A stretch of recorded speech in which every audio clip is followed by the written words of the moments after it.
Chers compatriotes, le 3 décembre 2025, à la veille d'une signature présidentielle historique, Tina Salama, porte-parole du président Félix Tshisekedi, et Patrick Muyaya, ministre de la Communication, dévoilent à Washington les contours d'accords présentés comme la réponse à 3 décennies de violence dans l'est de la RDC. Depuis 1994, l'afflux massif de réfugiés rwandais transforme les provinces orientales en épicentre permanent de conflits ayant causé plusieurs millions de morts. Les minerais stratégiques alimentent une économie de guerre où le Rwanda joue un rôle central via le M23. Le briefing intervient alors que les combats s'intensifient au sud Kivu, soulevant la question cruciale: ces accords peuvent-ils réellement briser le cycle? Bienvenue dans notre review. Afin d'aider ceux qui n'auront pas le temps de visionner tout le briefing du 3 décembre, nous allons simplifier méthodiquement ce qui s'est dit.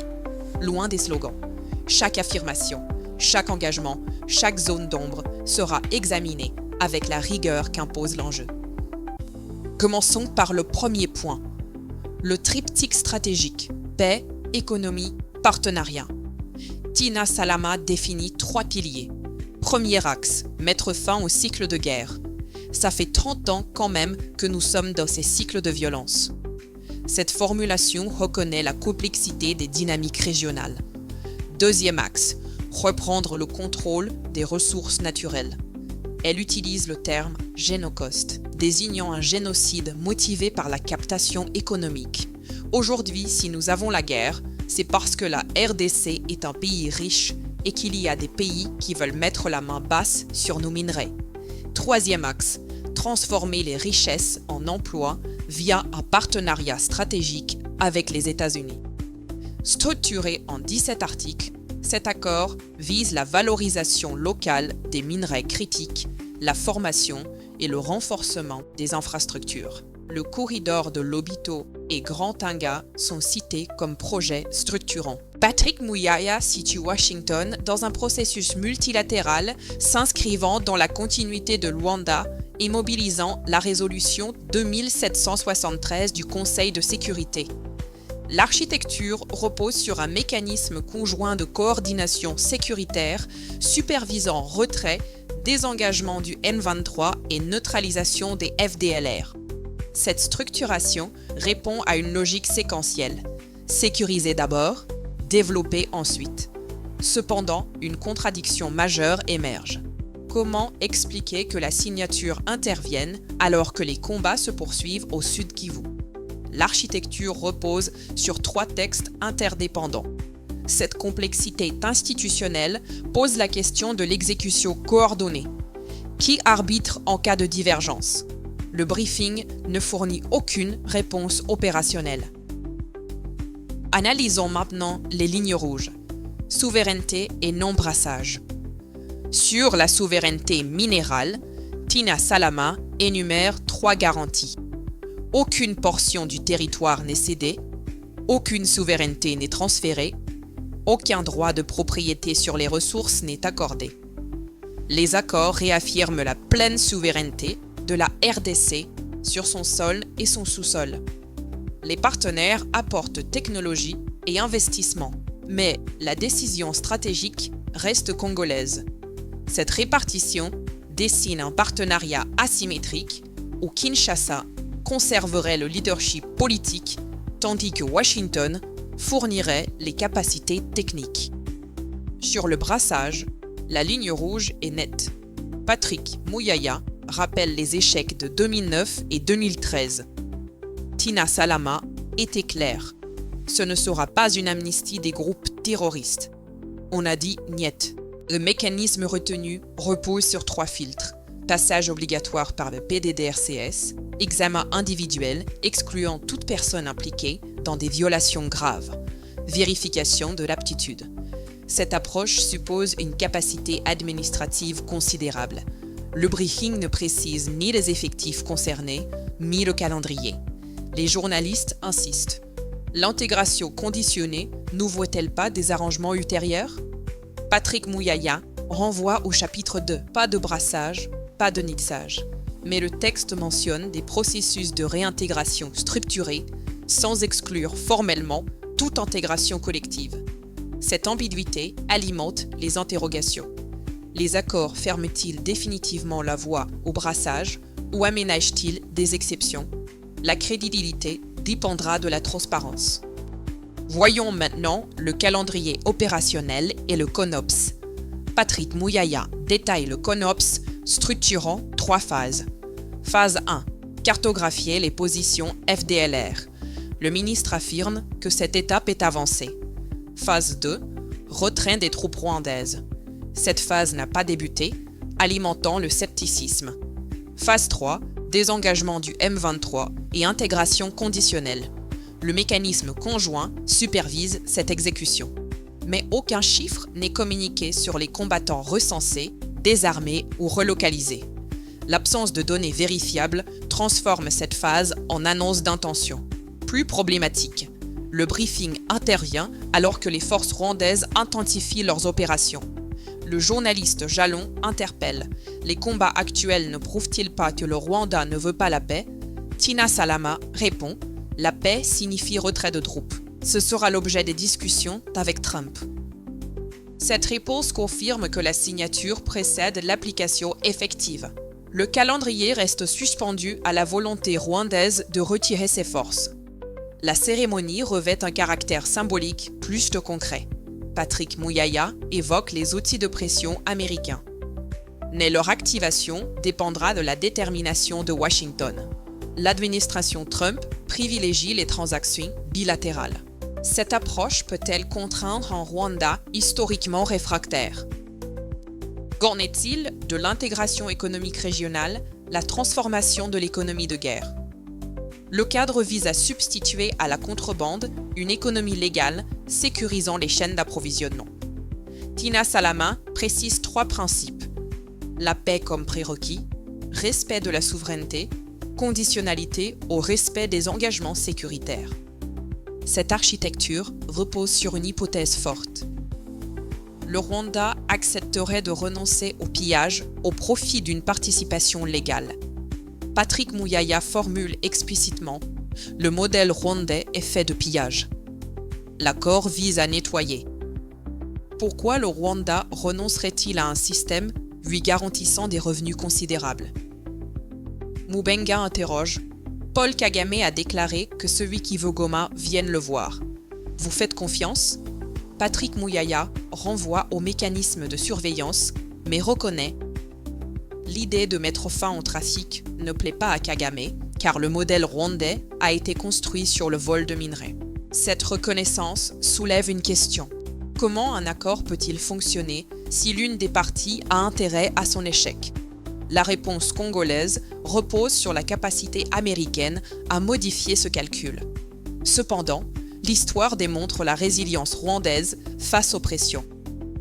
Les sanctions européennes et résolutions ONU n'ont jamais empêché Kigali de poursuivre ses opérations. Pourquoi Washington réussirait-il? Le briefing n'apporte aucune réponse factuelle. Les officiels répètent leur confiance sans expliciter les mécanismes garantissant son efficacité. L'absence de transparence nourrit le scepticisme. Un autre point important, le partenariat stratégique RDC-USA, enjeux et ambiguïté. Structuré en 17 articles, ce partenariat établit un cadre de coopération présenté comme un catalyseur de transformation économique. Tina Salama détaille les objectifs. Valoriser localement les minerais, créer des emplois, accélérer les projets structurants, former des cadres. L'ambition transforme la RDC en pôle énergétique continental. Cette orientation s'inscrit dans la stratégie américaine de sécurisation des minerais critiques. Face à la domination chinoise, Washington cherche des alternatives. La RDC, détenant 70% du cobalt mondial, représente un actif géostratégique majeur. Patrick Mouyaya souligne « Le premier pays africain intéressé par les Américains, c'est la RDC ». Trump a priorisé Kinshasa sur Abuja ou Pretoria. Cependant, plusieurs zones d'ombre persistent. Premièrement, aucun montant n'est annoncé. Le New York Times interroge quelles entreprises ont investi. Tina Salama répond évasivement. Les détails seront donnés après signature. Deuxièmement, la conditionnalité reste floue. Le partenariat est-il suspendu au retour de la paix? Tina Salama affirme que la paix est la première condition.